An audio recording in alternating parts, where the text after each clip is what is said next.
Hi, everyone. This is Sarah Russell, and today we are going to be talking about boundaries.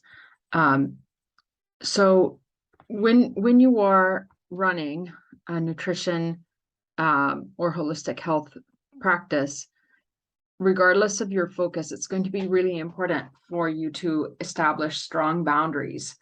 Um, One of the quickest ways to get burnt out in our field is not to have strong boundaries. And a lot of people in our field um, will complain on a fairly regular basis about their clients not respecting boundaries, um, or their clients, being needy, um, or otherwise, taking up more of their time than the practitioner would want, or being intrusive, messaging them all the time. Um, I think it's really important to remember that the first boundary we need to set is with ourselves. Um, and so really we need to be responsible for defining for ourselves um, the the work-life balance that we want, the modes of communication that we're going to use, um, where we are going to be uh, found on the internet, and how people can contact us. Um, I don't give out my phone number anymore. I don't like talking on the phone. I will only talk to people um on email or my business messaging on my social media channels that I use. I use Facebook and Instagram. Depending on your demographic, you may be different places on social media from where I am. And also, I don't have a smartphone, so that's a boundary that I set for myself. I have business hours when I check email uh, and other messages, and that's it. I go to bed on time. I get up in the morning and I don't turn on my modem until I'm done with all of my homesteading chores, with breakfast, all kinds of stuff. It doesn't matter who might have written me overnight. They can wait. Like seriously, if somebody has a medical emergency, they know that they need to call an ambulance or their local emergency number. So that's a boundary I set with myself. And once I'm clear with myself about the boundaries that I have with my clients, it's very easy for me to communicate those. So if you're struggling to communicate clear boundaries, or it's hard for you to say no, that is an issue that is going to need to be unpacked. There can be many different reasons why you struggle to say no to somebody. I also really suggest that if this is an issue for you, that you check out the videos on dealing with needy clients and leveraging your practice via discovery calls. These are videos that are also on my YouTube channel, so you can search through the practitioner section of my YouTube channel, and you should be able to find those videos. If you don't find them easily, please feel free to email me. But it is really important for us to recognize how empowered we are to set the boundaries that we want. Nothing bad is going to happen to you if you say no to a client on something.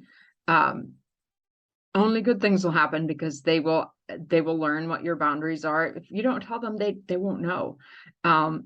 If you don't want people texting you, you should not give out your phone number. They will not text you if they don't know what your phone number is. Or if you have certain, business hours or whatnot, the business hours thing gets really sticky if you have clients in multiple time zones. I have clients in, I think, about 11 time zones right now. That means that, when it's business hours for them, or even waking hours, it might be the middle of the night for me. I definitely would not want my phone ringing if I accidentally forgot to turn it off, or, anything beeping at me. So that is one of the reasons I do not give out my phone number. I also, like I said, don't have a smartphone, so I don't have constant messages coming in all the time. When my computer is turned off, and I'm away from my desk, I'm just not seeing anything, emails, messages, anything like that. So that is a work-life boundary that I've set with myself. I've also set the boundary with myself for a cap on how many hours I'm going to be spending on work and how many hours I'm spending sitting in front of my computer, because I know it's not good for me to sit too many hours and to be in front of a screen for too many hours. So I set up my schedule so that not only my daily schedule, my time management, but my fee schedule and the structure of my practice, so that I can make all the money that I need to working 30 hours a week or less. That's really, really important to me, because I have a homestead, I have a child that I'm taking care of, and I have friends. I'm also, I need to do the grocery shopping. I don't have a car, so I walk usually to the grocery store and wherever else I'm going. So I like to have a slow lifestyle, and the way that I set up my business is such that it allows me to have good boundaries with myself, with my clients, while having a thriving practice that I really enjoy running. I really enjoy interacting with my clients, and I also really enjoy my work. So I hope that this has been helpful information for you. Like I said, please also check out my other videos in the practitioner section of my YouTube channel, especially if boundaries are an issue for you. The discovery call one and the needy clients one. There probably are a number of other videos that cover in some way the topic of boundaries. But those are the two besides this one that are most relevant to this topic. So please feel free to get in touch if you have any questions. And if you want to talk about systems and or just running a successful clinical practice, I do have practitioner groups. I have a group called Foundations in Practice, which is more a systems and setting up things for yourself as you get your ducks in a row to start and or grow your practice. And then I have a case study group called Case Study Toolkit, where we go into the nitty-gritty of actual client cases that you have. This is great for established practitioners who just really want to take their one-on-one practice and their individualized client care to the next level. And also, the back office piece. How do I take care of myself while taking care of my clients, kind of stuff.